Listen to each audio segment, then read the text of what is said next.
ইমাম শাহ অলিউল্লাহ মুহাদ্দিসে দেহলভী রহমতুল্লাহ আলাই,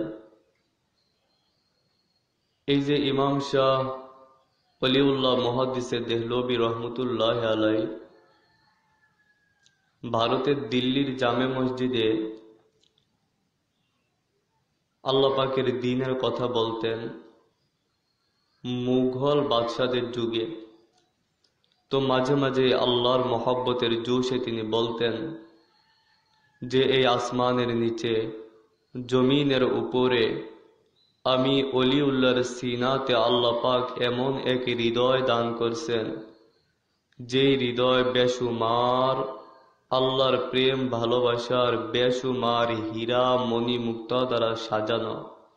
বলো, এ আসমানের নিচে, জমিনের উপরে আমি অলিউল্লাহর মতো ধনী আর কে আছে?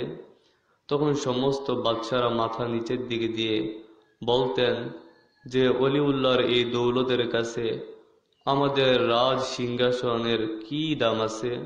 আমাদের রাজ মুকুট অতি তুচ্ছ, আমাদের রাজ্য রাজত্বের কোনো দাম নাই অলিউল্লাহর এই দৌলতের কাছে।